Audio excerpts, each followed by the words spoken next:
Hello, my name is Joanne Seward and I'm the Technical Services Librarian at the Oak Creek Public Library. Thank you for viewing the third video in this series, Intermediate Microsoft Office. Today's topic is PowerPoint. PowerPoint is a highly effective tool used to engage an audience, increase visual impact, and improve audience focus. Use of this software has become more popular outside of instructional settings. With increased usage at social events and meetings, users are looking to highlight more of Microsoft PowerPoint's best features. Some of these features we will be focusing on in today's class are inserting various objects and using special effects. So the objectives, what we're going to focus on specifically in today's video. We're going to insert various objects, including video, audio, smart art, and etc. We're going to apply various formatting changes to our slides, become skilled at using special effects such as transitions, animations, and timing. And then lastly, we'll play the slideshow and learn some presentation tips to enhance any presentation.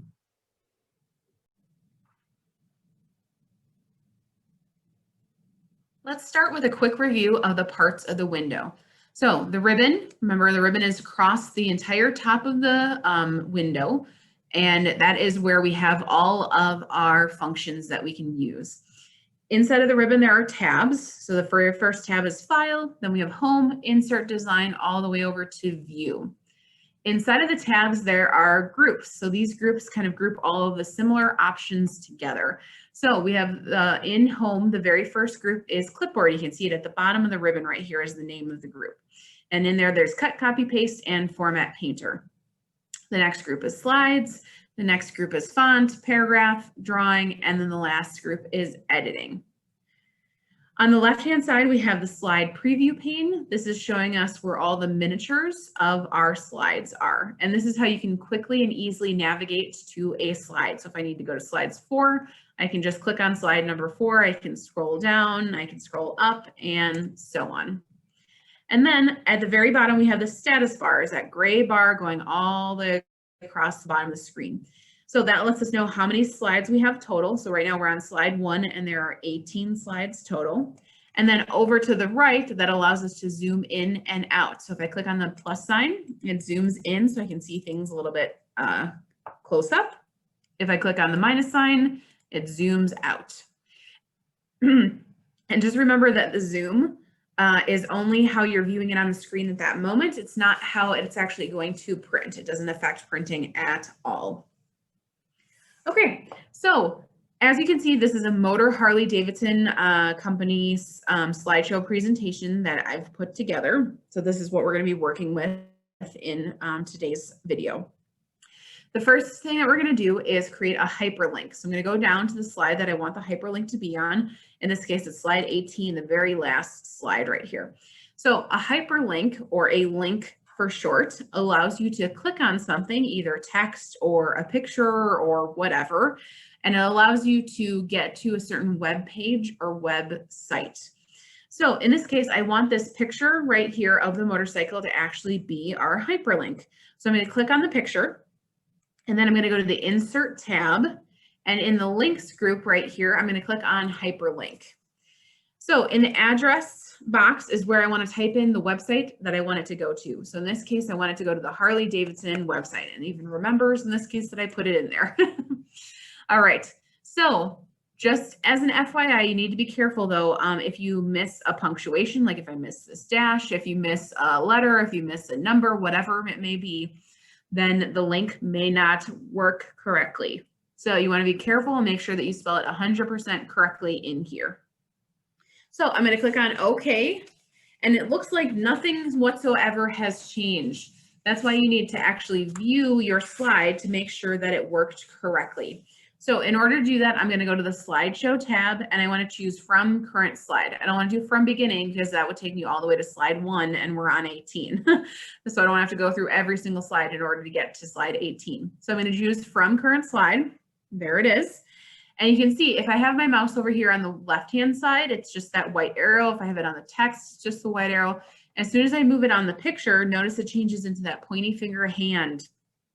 And you can see there's a little box that pops up that says harleydavidson.com. Here we go, bring back, there we go.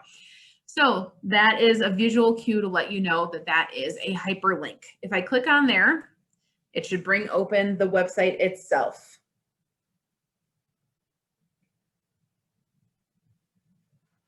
All right, and there it is, the Harley-Davidson website, okay? So in this case, we're just gonna click on the X to close out of it because we don't need it open, and it will take me back to my slide. And I can hit escape on the keyboard in order to get out of the slide itself. If you ever need to hyperlink actual text, you just need to select that text. So let's say I wanted the words, please visit. I would do click, hold, and drag to select it. And then I would follow the exact same steps. So I would go to insert, I would go to the hyperlink, and then I would type in the website address and click OK. Okay. So that is how you add a hyperlink, or a link for short, to your actual slide. Next, we're going to talk about how to add a chart. I'm going to go to slide number 10 over here on the left-hand side, click on slide 10. And I want to create a new blank slide between 10 and 11. So 10 is the location slide, and 11 is the production slide. So I want a blank slide in between here. So you always want to go to before wherever you want the blank slide to be inserted. So that's why I clicked on slide number 10 right here. I'm going to go to the Home tab, and in the Slides group, we have New Slide. You don't want to click on the little symbol of the new slide because that'll give you a default layout. You want to actually click on the words New Slide, so then that way you can choose what layout that you want. And when you're thinking about layout, you just have to think a little bit about, what do I want on the slide? Do I want a title and a picture? Do I want a title and 2 pictures, et cetera, et cetera, et cetera. So you just have to choose this based, you have to give it a little bit of thought of what you actually want on the slide itself. So in this case, I know that I want title and content. Okay, so now I have a blank slide 11 that got put between 10 and now the new 12. So we're going to start with our title. I'm going to click where it says click to add title, and I'm going to type in global sales. And I want this to be centered. So I'm going to use a keyboard shortcut as Control E, like egg, for center. Okay, and now it's centered it in the middle of our text box. So what I want to do now is down here, I want to add my chart. So these 6 little symbols right here are different things that you can insert into this space. The very first one is to insert a table. So if you want a table with rows and columns, the next one is our chart, which we'll obviously come back to in just a minute. We have smart art graphics, so like flow charts, which we'll talk about a little bit. We have videos, which we're also going to practice in this video. We got lots of stuff in this video. And then the last ones are pictures. So we have online pictures and we have pictures. So remember, pictures are pictures off of your computer that you have saved, or a flash drive. Online pictures are things that are saved to a specific website. So we're going to go back and click on Insert Chart right here. And we're going to choose the chart type we want. In this case, I want to do a pie chart. So you can see it gives us different choices of pie charts. So we have kind of a standard pie chart. There's a 3D chart. There's a pie of pie, bar of pie, and there's a donut. My recommendation is to stick with a more basic one, just because we tend to not like the ones that are more complicated. They look fancy and we think it's cool, but it's harder for us to actually read them. So I'm going to stick with just kind of the standard pie chart right there. So once I have a chart selected, I'm going to click OK. And it's going to plop it right there in the center of my slide. Okay, you can also see that this little mini Excel spreadsheet popped up. This is where you need to actually type in the data that you want. Here's the title. You can see it's right there. We're just going to leave that for now. So I'm going to start and click on cell A2, and I want that to be USA. And I'm going to use the tab key to move over to cell B2. And then I need to type in the amount. So in this case, this is the amount of sales, the percentages of sales in these different countries. So I'm going to type in 73 for the US. And then I'm going to press enter to move down to A3. And you can see my chart itself has actually changed. So now this blue area right here is USA, okay? And I'm going to type in the rest of my data.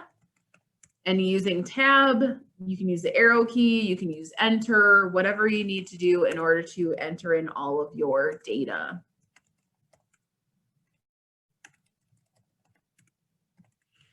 All right, so what's really counterintuitive about this, so at this point you actually need to close out of this little chart. I know it seems like, no, don't do that because you'll get rid of everything.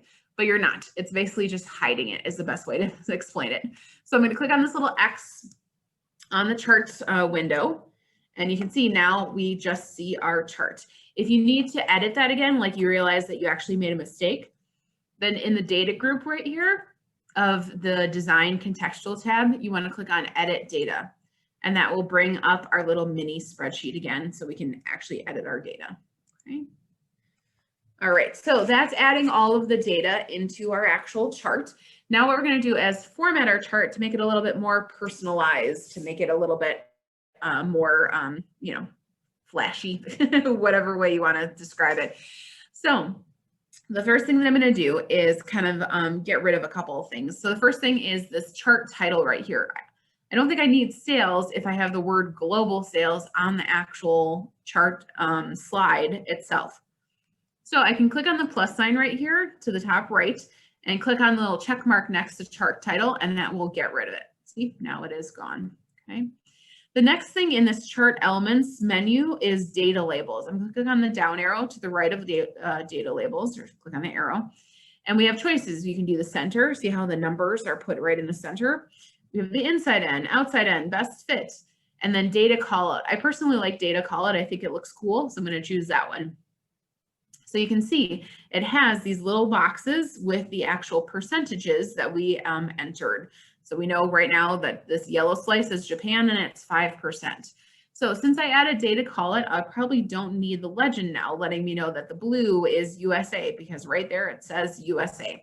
So I'm going to click on the check mark to the left of legend to get rid of that. And there we go. And I'm going to click on this green plus sign to get rid of that menu. The next thing that we're going to do is we're going to change the color of one of these pie slices, specifically Canada, because USA is blue, so it doesn't really make sense to have Canada be blue as well, even though it's a different shade of blue. What you need to do is click on your pie. Notice how it has these little circles right here. This is letting you know that all of these slices are actually selected. That's why like Europe has little circles, other Japan and Canada, as well as US. You just can't see it because it's a circle.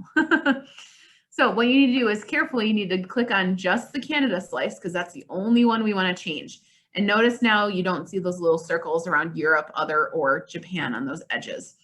So now that I have just the slice that I want to change be selected, I'm going to right click on it and I'm going to choose Format Data Point.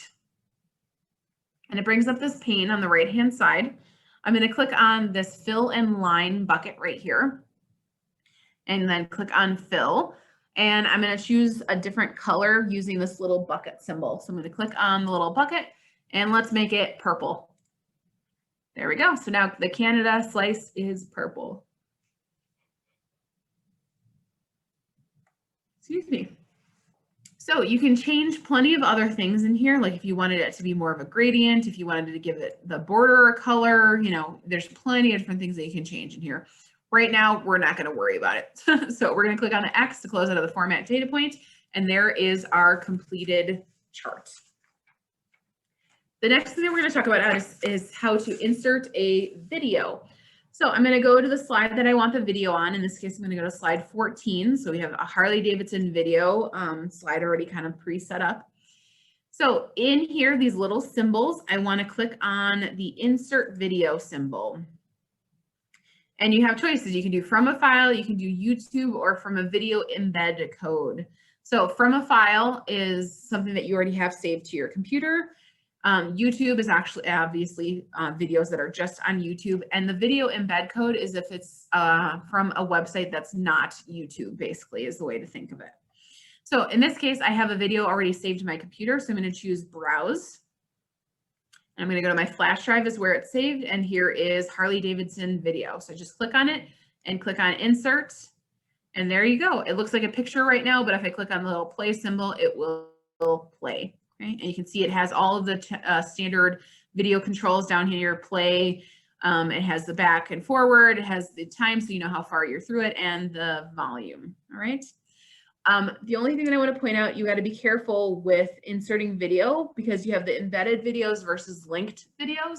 So embedded means that it will be actually saved into your presentation. So in this case, because this video was on my computer, and I embedded it into this PowerPoint presentation, it should be good to go. I shouldn't have to worry about moving, playing this on a different computer, etc. It should be fine. But linked videos are the ones that you have to be more careful about. So if I chose a video that was linked to YouTube, you want to be a little bit more careful about those. I've definitely had occasions where I've used a linked video and I've gotten to a certain location and it didn't work.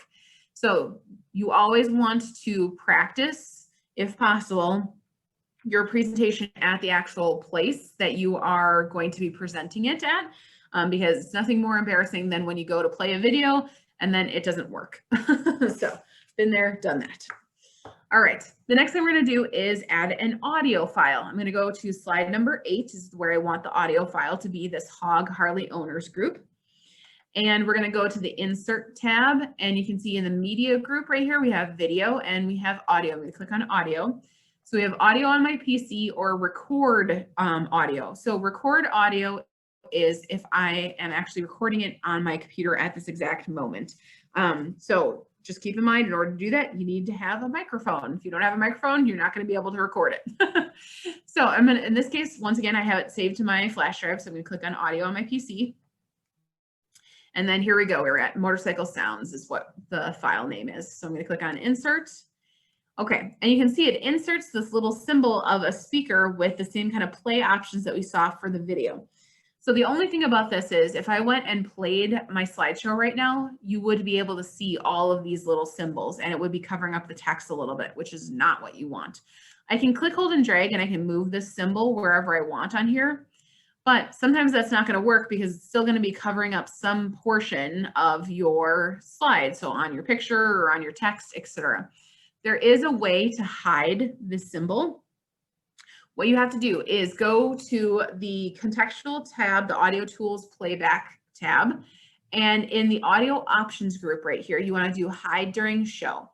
So hide during show means that this will be hidden. However, you have to change the start from on click to automatically, because you don't want to do on click, because if it's hidden, you don't know where to click to actually get this to actually start playing. So you have to choose automatically. So if you do hide during show, it has to be automatically as well. Okay. All right. So that's adding a audio file. Now we're going to talk about Smart Art graphics. So I'm going to go to slide number 12 is where I want the Smart Art graphics. So in this production slide right here. So Smart Art graphics, the best way I can describe it are kind of like flow charts. So you'll see what I'm talking about in a second. If I click on the Smart Art graphics symbol in here amongst these 6 little symbols to insert one, here we go. So we have various different types of Smart Art graphic that you can choose from. There are lists, there's processes, an arrow pointing to an arrow, pointing to an arrow. There's cycles, circle pointing with an arrow, pointing to another circle with an arrow, pointing to another circle. There's matrix, hybrids, pyramids, there's so many different styles of Smart Art graphics that you can choose from. So I know that the one that I want, I went through and I decided that for this slide, I wanted the vertical chevron right here. So it has an arrow pointing down where I can add text, and then to the right of there, another space where I can add text. So that's the one that I want. So I'm going to click OK to insert it, and there it is. So what we need to do now is to format this to get it the way that I want. I know that I need 5 little arrows, not just 3 right here. I need 5 of them. So in this contextual design tab that just popped up in the create graphic group, I'm going to click on add shape. And notice now we have 4 arrows pointing down. I'm going to click on add shape again, and now we have 5, because I know ahead of time I need, I'm going to be doing years in these blue arrows, and then how many motorcycles were made in that year to the right of them. And I know that I need 15 years worth is what I'm going to be doing in here. Okay.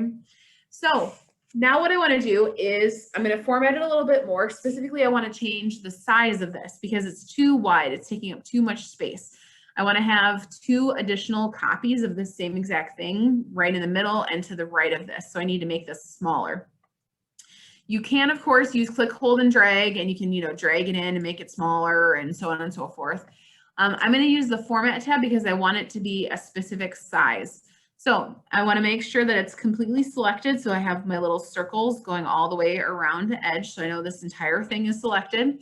And I'm going to change the width to 3 inches. So I'm going to use the down arrow and hold down until it gets to 3 inches. Oops, too far. There we go. All right. So now there's enough space without being too overkill to have the year in the blue arrow and then to have the amount of motorcycles made to the right of that. Okay. So now that I have this one set the way that I want it to be, I'm going to copy this so that I can have 2 duplicates over to the right. So I'm going to do the keyboard shortcut Control C for copy, and then the keyboard shortcut Control V, like victory, for paste. And you can see it plops it right on top of the first one, just slightly off to a diagonal.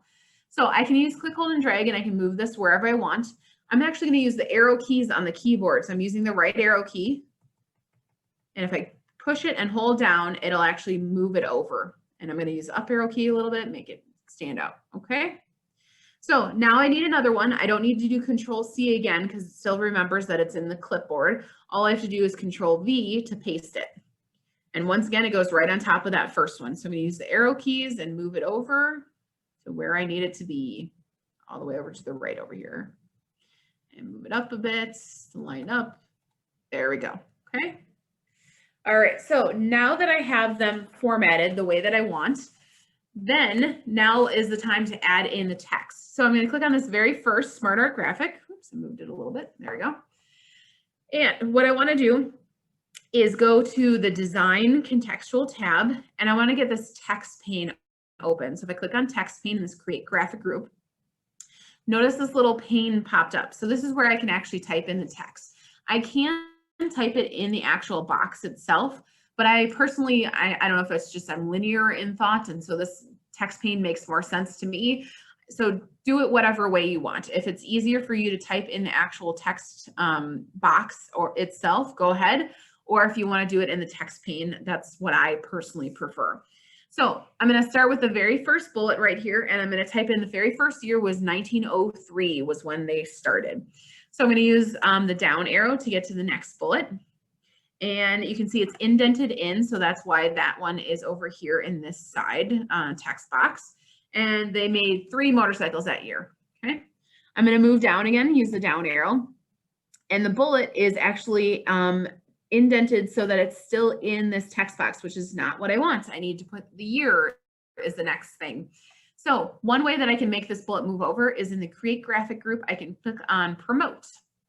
And you can see now I have a new little vertical chevron arrow that's pointing down, which don't worry about if you have extra ones. You can get rid of it at the end if you need to. So I'm going to type in the year, which is 1904, and I'm going to move down. Notice how now I'm going to be typing in the arrow, which is not what I want. I need to be typing in this actual text box. So now I need to do demote instead to move it to the right. There we go. And in 1904, they made 50. All right, so I'm going to use the down arrow to get down to the next one. So I'm going to continue entering in all of the years. You demote, and then the amount of motorcycles that were made that year. And I need to move promote, 1909. And the last one in here is 1910. All right, so there's this extra bullet right here. All I have to do is hit backspace. It'll actually promote it, which is not what I want. I need to do backspace again to actually delete it. And then we're back to 5 arrows with the accompanying, so it has years, and then the accompanying amount of motorcycles that were made that year, okay? So I need to do the same thing for this middle one. And I'm going to start with my very first bullet and type in the first year is 1920, and move down and continue to type in my amounts. Okay, I could do promote again in here to move this arrow to where I need it, or to move it into the arrow basically to promote the bullet. Or we can use tab or shift and tab. So if I hold on shift and tab, you can see it indented it to the left. So it actually promoted it. And then I can type in what year. And then this one is now in the incorrect area. So I need to do tab and that will demote it. So now I can type that in. So you can use any combination of things that you want. So you can do the promote or demote, or you can use tab and shift and tab, whatever works the best for you. I like using shift and tab because then it means that I don't have to take my hands off the keyboard as I'm actually typing.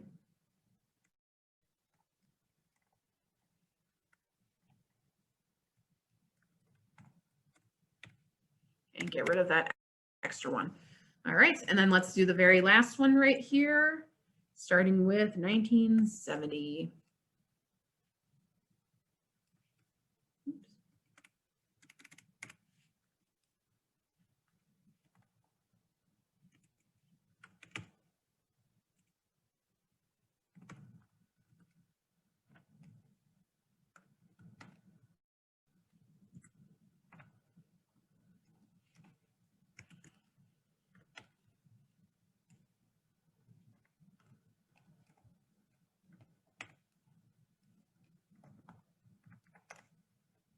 Get rid of that extra one.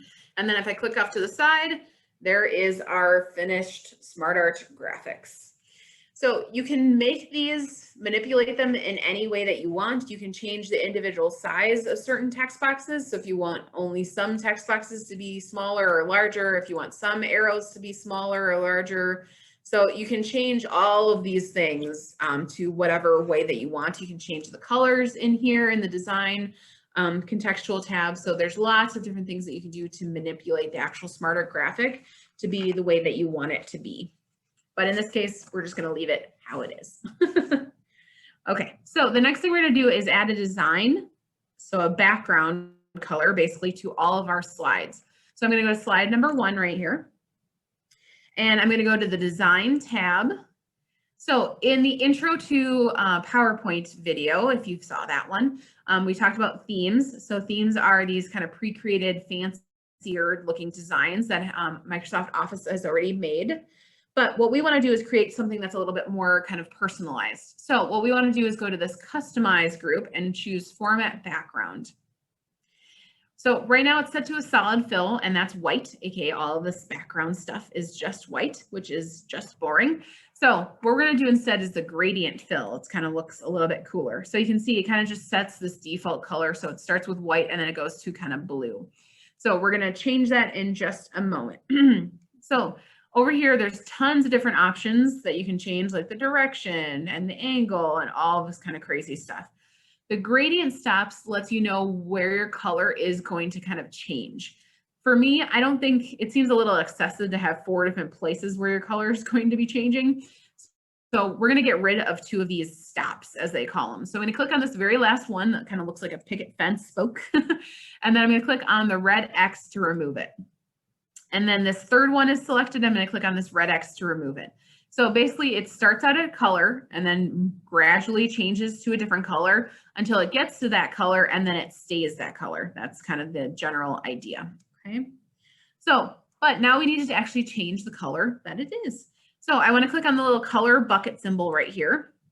And we have all these different colors to choose from, but with PowerPoint, it has this cool option for the eyedropper. If I move my cursor over, you can see it's a little eyedropper and it's actually going to take the color from whatever is actually on my slide. How cool is that? So in this case, I want it to be the orange, the same orange as the Motor Harley-Davidson logo. So just make sure that your cursor is right on top of the orange, click once, and there it is. Now you can see it's applied that same exact color orange to our background. Very, very cool. The last thing I'm going to do is I'm going to change this gradient stop, the very first one. Right now it's set to 0. I want to change it to 35. Watch what happens to the actual slide as I move up. See what is happening to the white?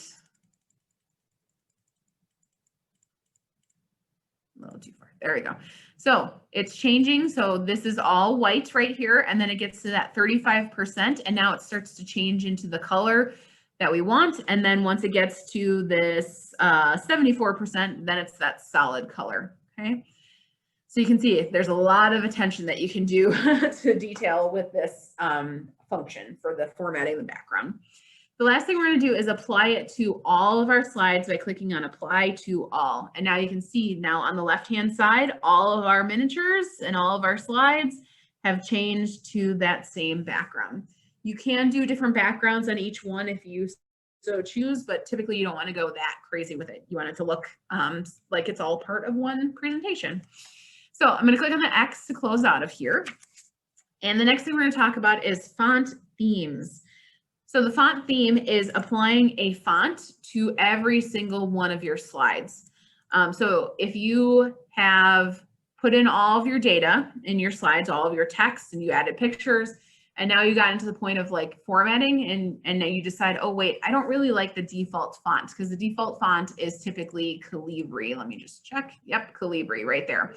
So let's say you don't like that font and now you want to change it. Rather than having to select every single bit of font and then making the change in font group, you can change it using the font themes in the slide master.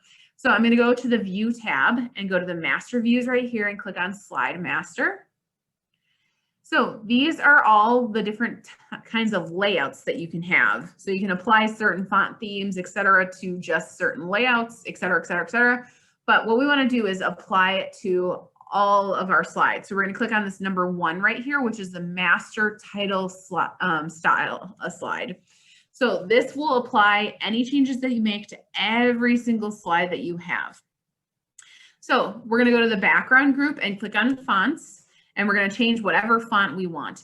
If the font that you're looking for is not in this list, then you would go to customize fonts down here and choose whatever font you want from there. But in this case, let's just do Arial Black. Notice all of these slides now, the miniatures have changed because I applied this font theme to every single one of these by clicking on this very first master slide. So I'm going to click on the close to close out of the master view. And notice now every slide is now Arial the black. Okay. Make sure that if you do this, though, that you go through every single slide, because you don't want to have a slide where the fonts change so much that now the picture is covering up the font like that, or etc. Okay, so you want to be careful about that. You want to go through every slide just to make sure that everything looks the way that it should look. All right. Okay.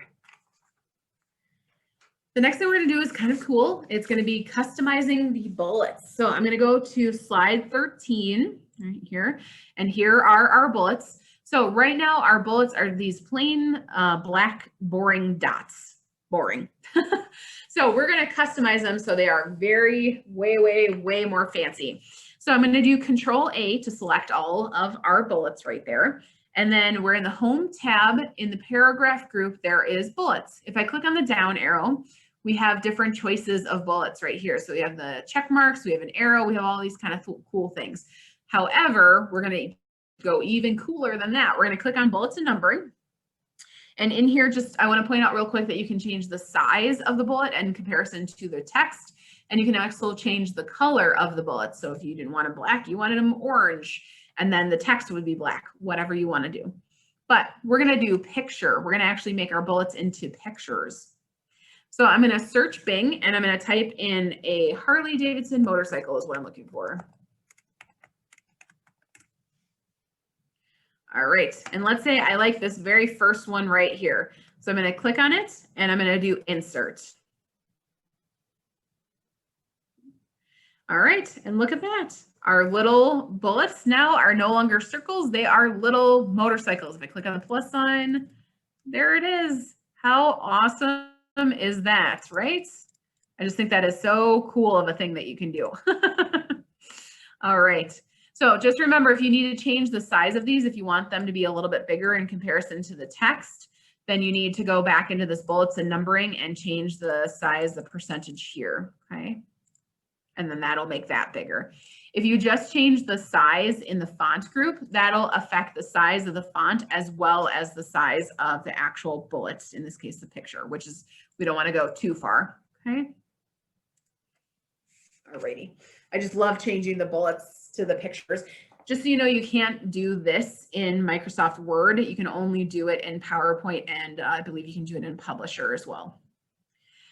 The next thing we're going to talk about is how to do a transition. So a transition is how when you were playing your slideshow, one slide goes to the next slide, goes to the next slide, and so on. Okay. So in this transition to the slide group, we have all these different types. Over to the right of uncover, we have an up arrow, a down arrow, and then there's a more arrow. I want to click on more so I can see all of my choices at once. And we have 3 different categories. We have subtle transitions, we have exciting, and we have dynamic content. So let's choose one of the exciting ones. One of the ones that I think is the coolest is the crush. Check it out. There it is. If it goes too fast and you can't see it, there is the preview group right here, and there's one option, preview. If you click on it, it will do it again so that you can see exactly what it's going to look like. Okay. But let's do something that's a little less distracting. Let's do glitter. Still cool, but not maybe quite as distracting as the crush. I don't know. It just depends on how you're feeling at the moment, I guess. The other thing with glitter that's kind of cool is it gives you effect options that you can choose. Some of, depending on what you choose, if you choose exciting, it may or may not have an effect option, just depending. So in this one, you can choose hexagons from the left. They go from the top, from the right, from the bottom. You can do diamonds. Let's say you like diamonds instead, and I want them from the bottom. And it moves its way up, and then it transitions to a different slide. There we go. Okay. So the last thing that you want to do typically is do apply to all in the timing group right here. So I'm going to click on apply to all. Notice how that all of the miniatures of my slides, underneath the number of the slide, there's actually a little star. That's letting you know that all of these either have transitions or animations on this actual slide.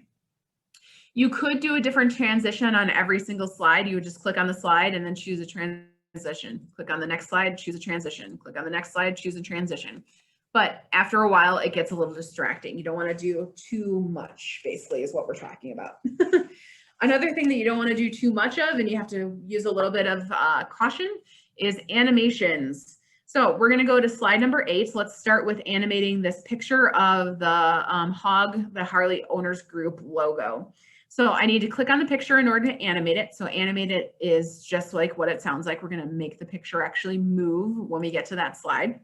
So I'm going to the animations tab. In the animation group, we have all of these green arrows. I'm going to click on the more arrow again.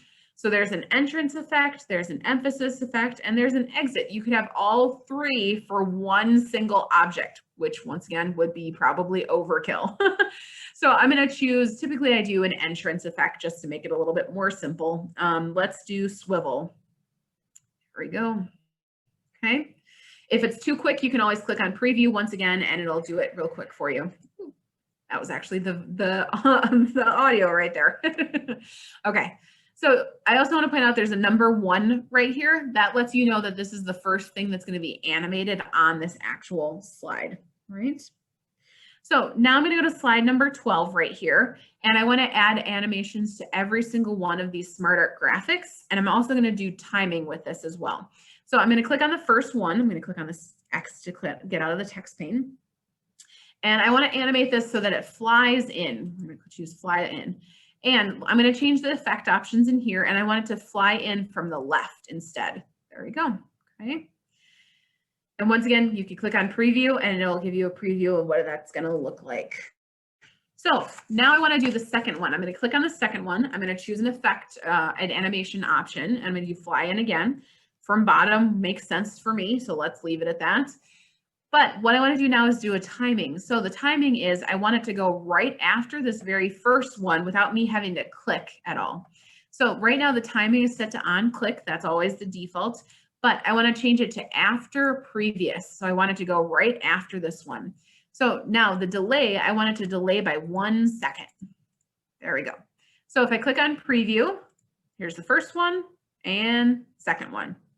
So I didn't have to click in order to make the second one appear. And notice how this is a number 1 as well. That's letting do the same thing for the third one. I'm going to click on it. I'm going to choose a animation effect, fly in. Let's change the effect option so that it's coming from the right. There we go. And once again, we're going to do after previous, and we're going to do 1 second. So let's see how it all looks together. So I'm going to click on preview. First one, second one, third one. There we go. All right, so that is our animations and timing. So now that we have everything set the way that we want on the slides, now we're going to actually view our slideshow. So I'm going to click on slideshow. We want to choose from beginning. I will point out right now that I have actually gone to slideshow presentations where people are actually viewing their slides like this. So this entire thing that you're looking at on the screen is there, so they can see all of this background stuff that they're not supposed to see.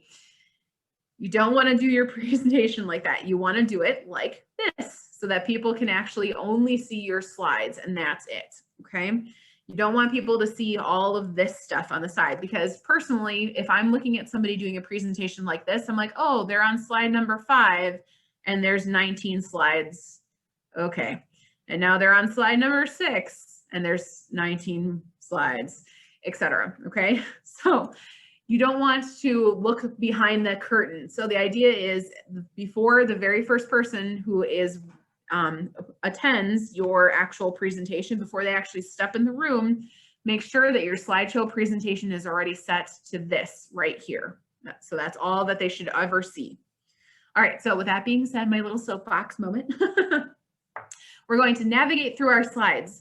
So one way that we can do that is using the arrows at the very bottom left-hand corner. So there's an arrow pointing to the left, which will take you to the previous slide, and an arrow pointing to the right. So if I click on that right arrow, it will take me to the next slide.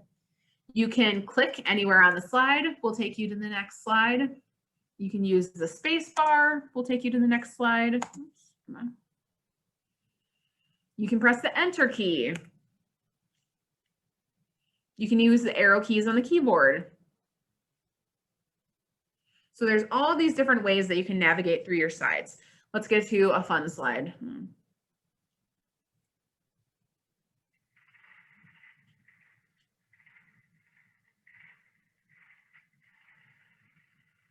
There we go. So there's the audio clip that we did, and here's the picture.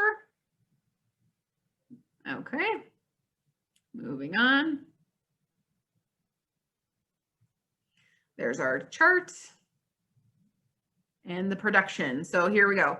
So I'm gonna either, hit the space bar or click or whatever. It'll start the first one, and then I don't have to click again to get those other two, because we timed them so that it would start right away. And there we go. So there's that one. And let's get to the video. There's our little motorcycles. I love those motorcycle bullets. All right, and here is our video. So we need to click on the arrow to start it.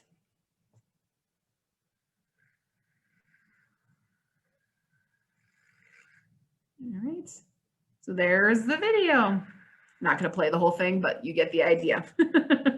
So I'm just going to continue hitting the space bar or pressing enter or using the arrow key or clicking to get to the end of my presentation. And then there is our hyperlink, so we can click on the link and it will bring up the website. There it is.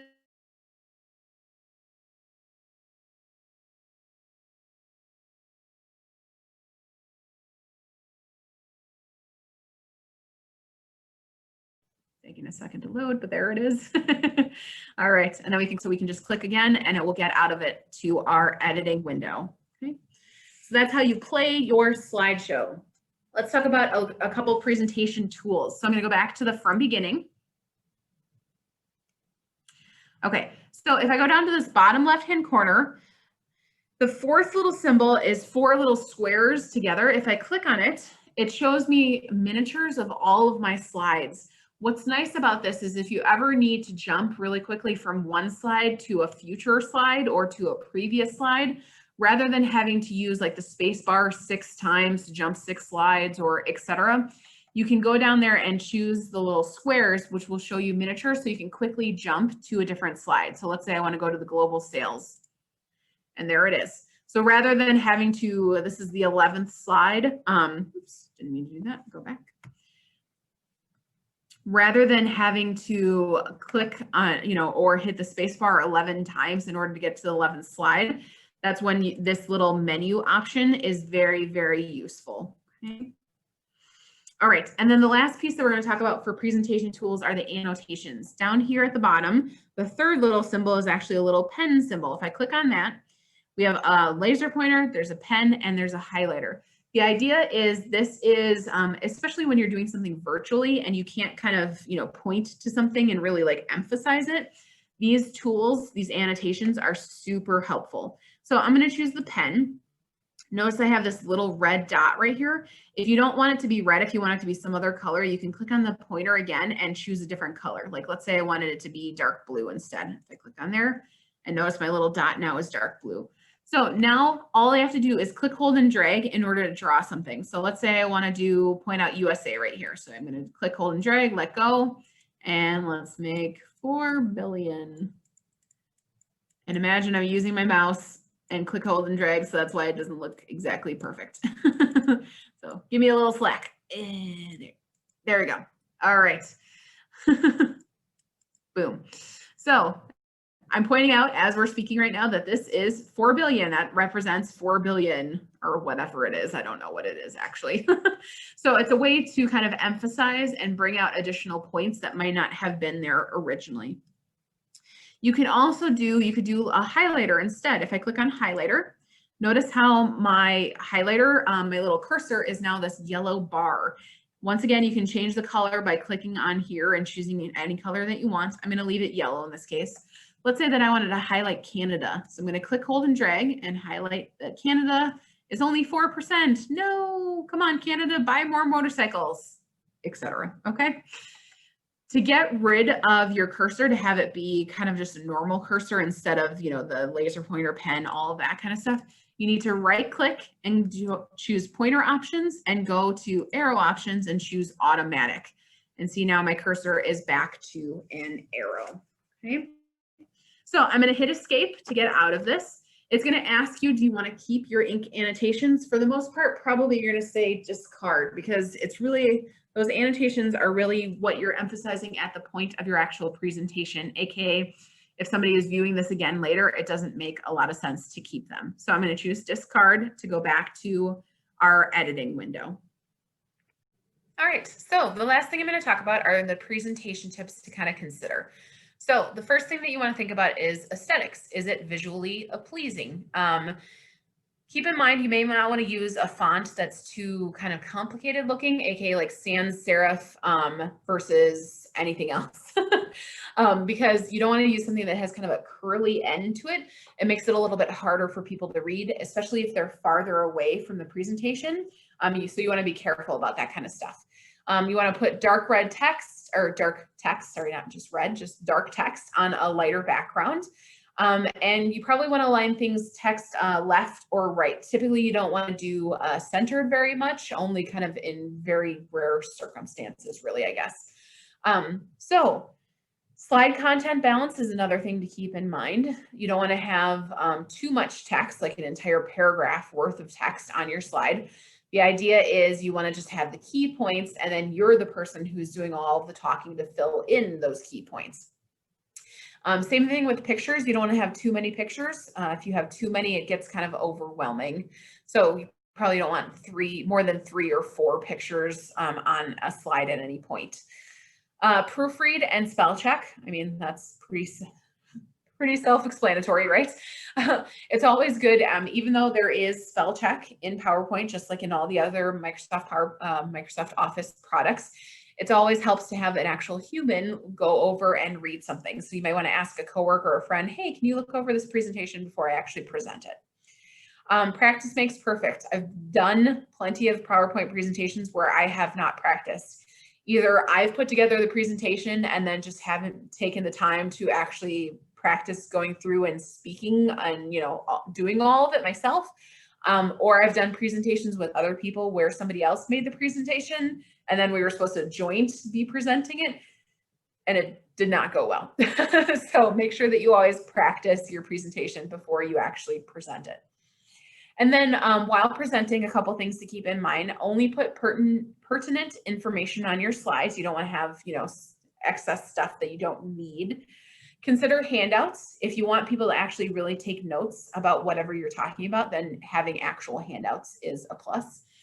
Avoid standing with your back to your audience. You don't want to be talking about the thing that's on the slide and over here, and then you're not actually connecting with your audience. So you don't want to do that. And then lastly, remember that it's you that people are focusing on, not necessarily your slides. So you don't want all of your attention and everything to be going on these slides. You are the actual presentation. So I hope that you learned a couple additional things that you didn't know about PowerPoint before. If you have any questions, feel free to email me at the library's email, which is library@oakcreekwi.org. Hopefully I will see you for the next and the last video in this intermediate Microsoft Office series, which is Publisher. All right, have a great day. Bye.